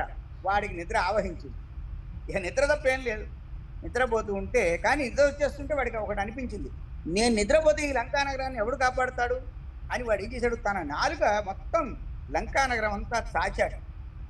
పెద్ద నాలుక చేసేసి వాడు రాక్షసులకు ఆ శక్తి ఉంటుంది కదా, మొత్తం లంకా నగరాన్ని కప్పేసేటప్పటికీ చూడండి లంకా నగరం అంతా చీకటి వచ్చేసింది. రావణుడు మళ్ళీ అడవి నుంచి తిరిగి చేరాడు. లంకలోకి వెళ్ళలేకపోతున్నాడు. మొత్తం అంతా ఈ నాలుకతో కప్పేసింది. లంక అంతా చీకటి చీకటిగా ఉంది. రావణుడు లోపలికి ప్రవేశించలేకపోతున్నాడు. అప్పుడు ఏం చేశాడు? ఏదో అడ్డంగా ఉందని నాలుగు కోసేసాడు. వాడు కోసేసేటప్పటికి నాలుగు తగ్గిపోయేటప్పటికి ఆ జిప్పుడు వెంటనే నేల మీద పట్టుకొని చచ్చిపోయాడు. చెల్లెలి భర్త వాడు పాపం చచ్చిపోయాడు. రావణుడు ఇదేమిటి, అయ్యయ్యో నేనే చంపుకున్నాను వీడిని అని చాలా బాధపడి వాడికి అంత్యక్రియలు చేశాడు. ఇలాంటివి జరుగుతూ ఉంటాయి. అయితే పాపం శూర్పణకి కుంభకాశుడు అని ఒక కొడుకున్నాడు. వాడు ఎక్కడో ఉన్నాడు. ఉండేప్పటికీ నాకు భర్త లేడు, చాలా బాధతో ఉన్నాను, నేను నా కొడుకు దగ్గరికి వెళ్ళి బతుకుతాను, నేను వెడతానని. సరే వెళ్ళమ్మా అన్నాడు. కానీ మనసులో అది లేదు. కొడుకు దగ్గరికి వెళ్ళడం ఉద్దేశం కాదు. ఆమె మనసులో వికారం ఉంది. వేరొక భర్త కావాలి అని కోరుకుంది. ఎవడన్నా కనపడతాడా అని వెతకడం మొదలెట్టింది. ఇదంతా తాయి రామాయణం అంటే వాళ్ళ ఆలోచన సరళికి తగ్గట్టుగా కూడా కొంత కథ ఉంటుంది. ఆ దేశీయుల ఆలోచన విధానం ఇట్లా ఉండొచ్చు. సరే, రాముడు ఎక్కడైతే సీతాలక్ష్మణులతో వనవాసం చేస్తున్నాడో అక్కడికి వచ్చింది. వచ్చేటప్పటికి రాముడిని చూడగానే ఆమె చాలా ఆయన మీద ఆసక్తిని పొందింది. వెంటనే ఏం చేసింది? దేవతా స్త్రీ అంత సౌందర్యవతిగా మారిపోయి రాముడి దగ్గరికి వెళ్ళింది. రాముడేమో ఏకపత్ని వ్రతం పాటిస్తున్నాడు. థాయిలాండ్ రామాయణంలో కూడా రాముడు ఏకపత్ని వ్రతనే ఉంది. కాబట్టి ఆయనకి ఏమీ ఆసక్తి లేదు. ఆమెకి అది ఆశ్చర్యంగా ఉంది. ఇంత అందంగా ఉంటే నేను వెళ్ళి కోరితే నా మీద ఆసక్తి చూపించడే అని. కానీ ఆమెకు తెలియదు, ఆమె రాక్షస స్త్రీ కదా. మామూలు స్త్రీలు, భారతీయ స్త్రీలు లేదా దేవతా స్త్రీలు, ఇతర స్త్రీలు ఏ విధంగా ఉంటారనేది వాళ్ళకి అవసరం. సరే, ఏం జరిగింది? ఎందుకు రాముడు నన్ను ఇష్టపడలేదు? సీతే కారణం. రామచంద్రమూర్తికి నా మీద ఆసక్తి కలకపోవడానికి కారణం సీత. కాబట్టి ఈమె బతుకుంటే నా మీద రాముడికి ఆసక్తి కలదు. కాబట్టి ఈమెను నేను ఏమైనా సరే సంహరిస్తాననుకున్నప్పుడు వెంటనే రాక్షస రూపం వచ్చేసింది. మనస్సులో చెడు భావం కలిగేప్పటికీ అసలు స్వరూపం బయటకు వచ్చేసింది. వాళ్ళు కామరూపం అంటే తాము మార్చుకున్న రూపం కూడా నిలవదు వాళ్ళు రాక్షసుడు. వెంటనే రాక్షస స్వరూపం వచ్చేసింది. వెంటనే వేగంగా సీత మీదకి బయలుదేరింది.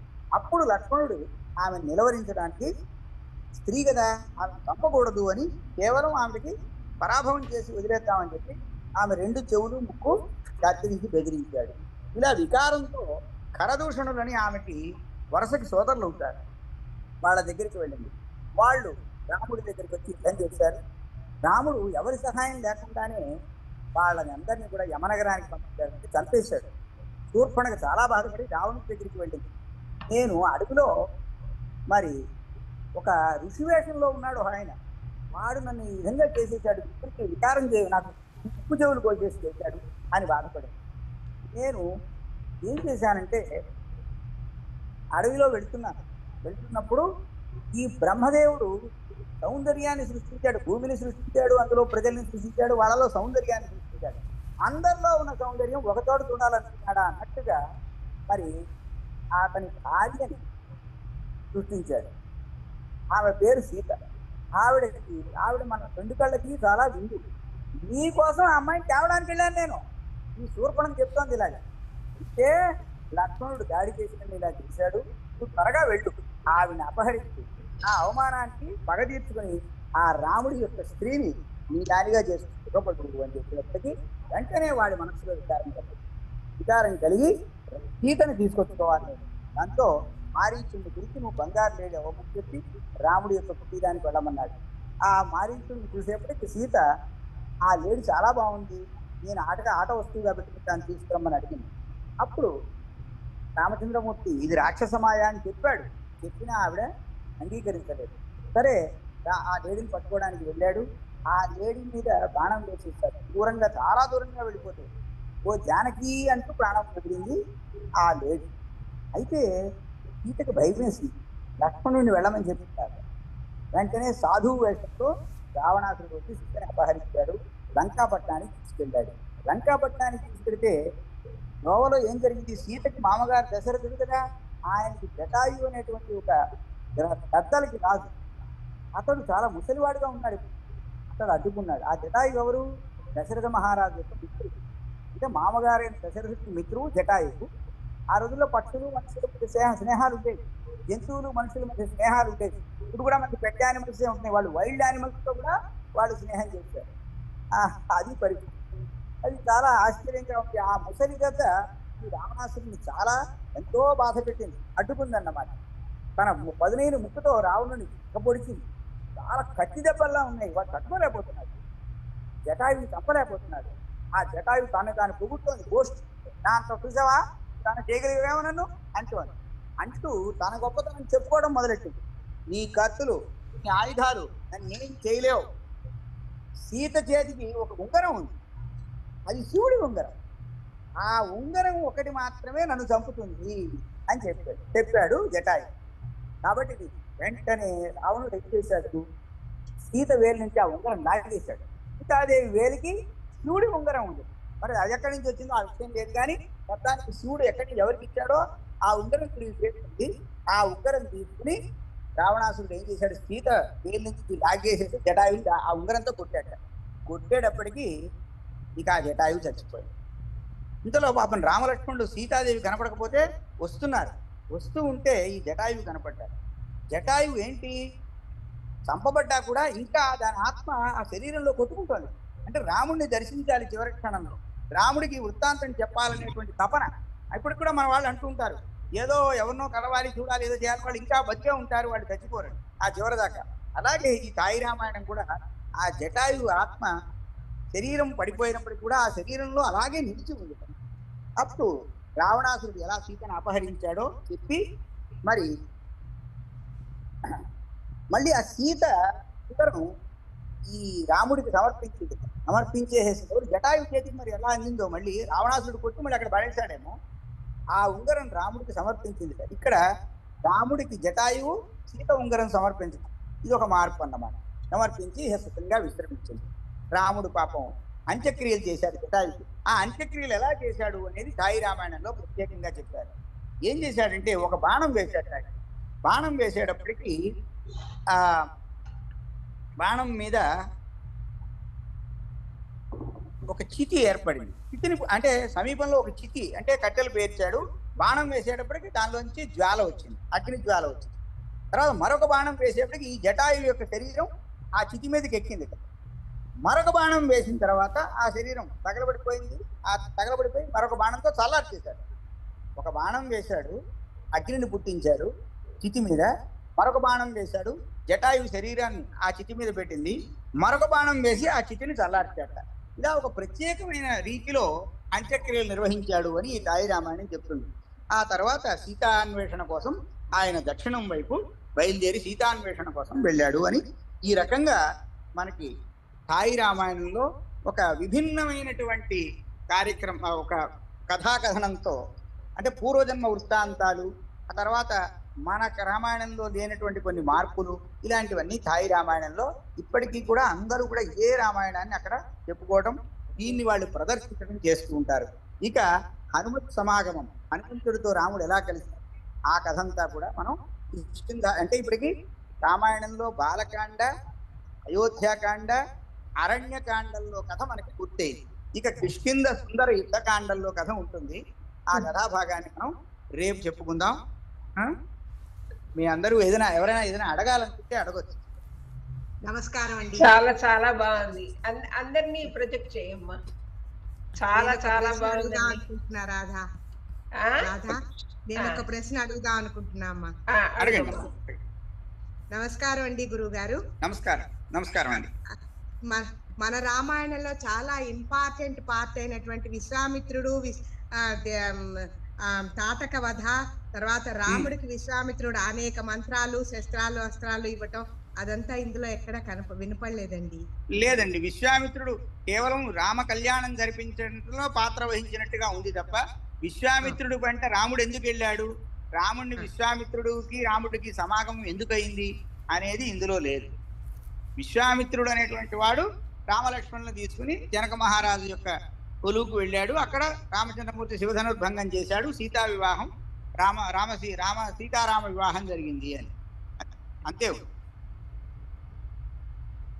ధన్యవాదాలు.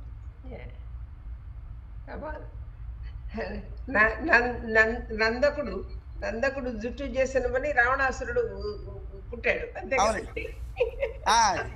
శివుడి యొక్క అనుచరుడండి నందకుడు.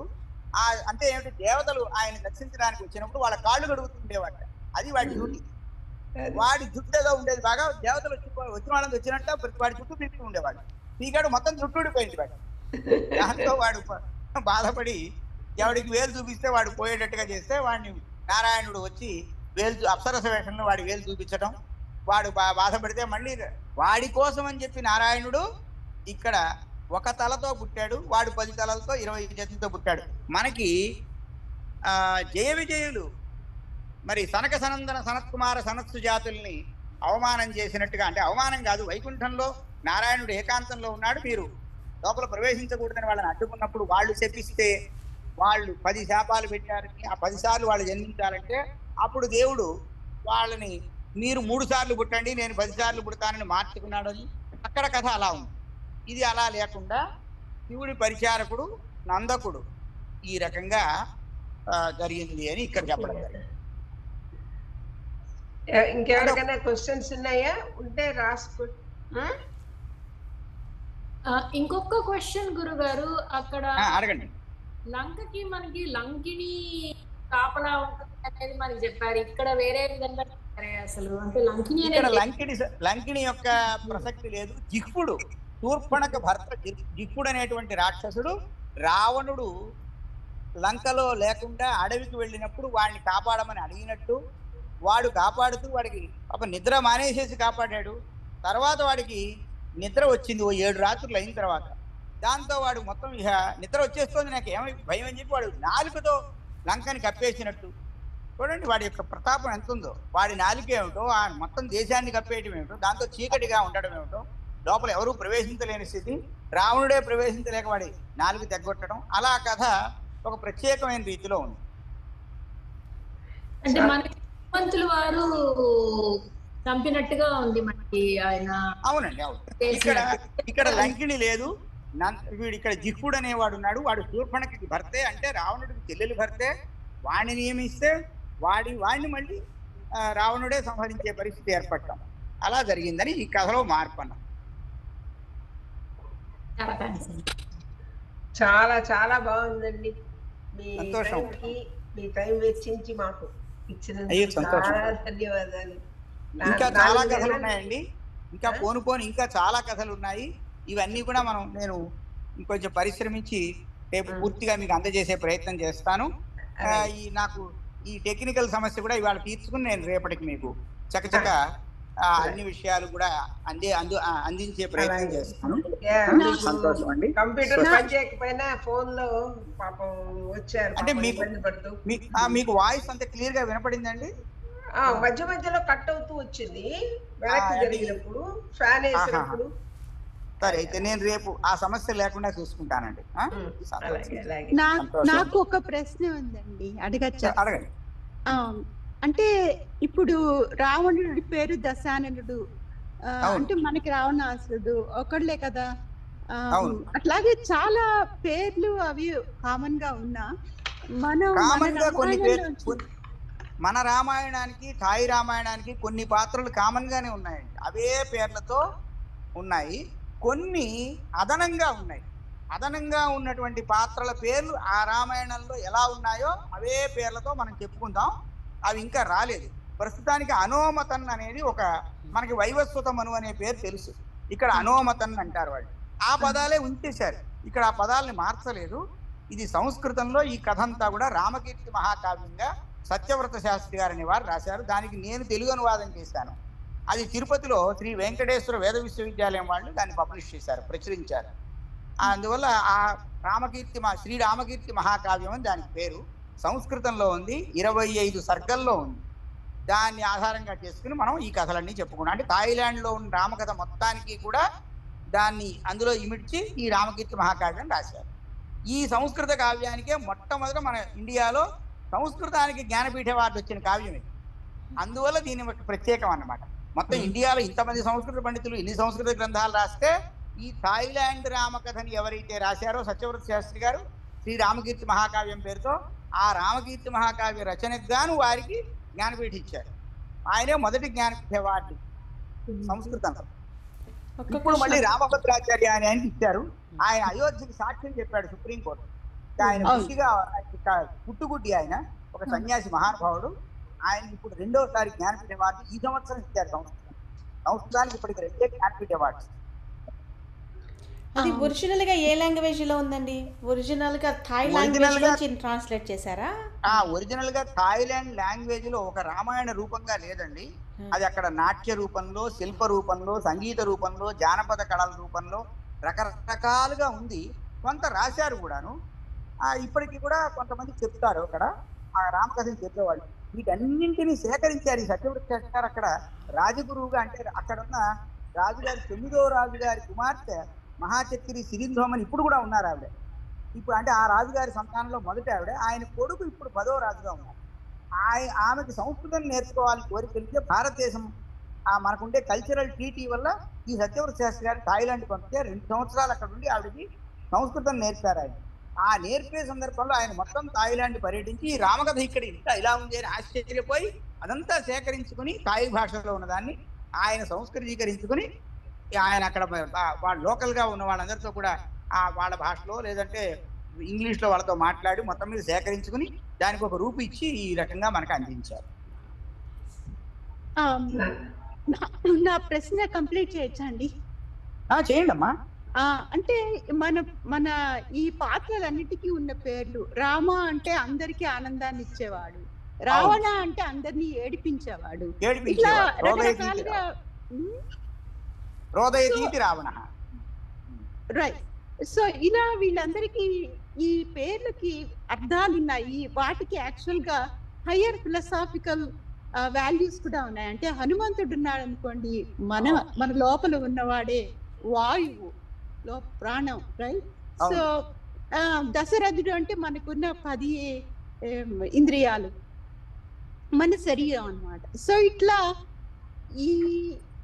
ఈ కుబ్జ అన్న పేరు కొత్తగా వచ్చింది కదా, మనం అంతరం వెళ్ళిపోయి.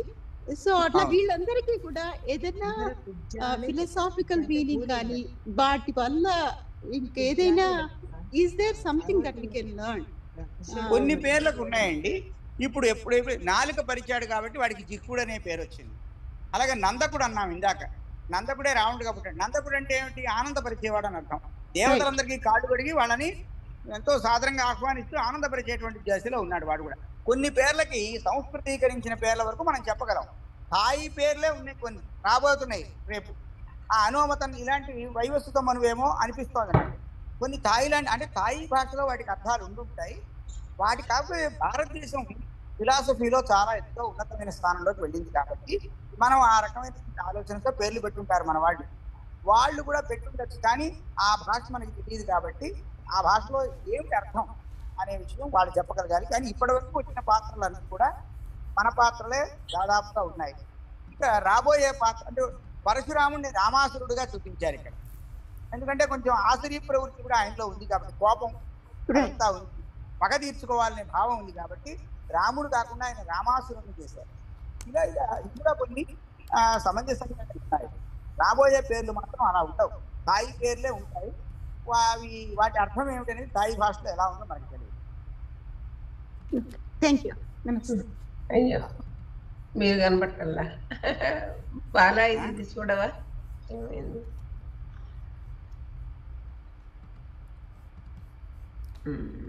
కనిపిస్తున్నారా అండి? ఆయనది కవర్ అయిపోయింది, నాకేంటో. లేదు, నేనే కనపడుతున్నానండి. కనిపిస్తున్నారా? ఆయన ఉన్నారు. ఓకే, బాగుంది. చాలా చాలా సంతోషంగా ఉందండి. అందరూ చాలా ఉత్సాహంగా వచ్చారు మీరు వినడానికి. చాలా కొత్త కథ, కొత్త కొత్త పేర్లు తెలుసుకున్నాం. చాలా చాలా సంతోషం. మీరు టైము ఇచ్చినందుకు మాకు. మీ స్కెడ్యూల్ తెలిసి నాకు చాలా బిజీ అని మా అందరి తరఫున ధన్యవాదాలు. నమస్కారం, ధన్యవాదాలు. ఇంకేమైనా ఉన్నాయా క్వశ్చన్స్? రేపు నోట్ చేసి పెట్టుకోండి, రేపు చూసుకోవచ్చు. ధన్యవాదాలండి. అలాగే, నమస్కారం.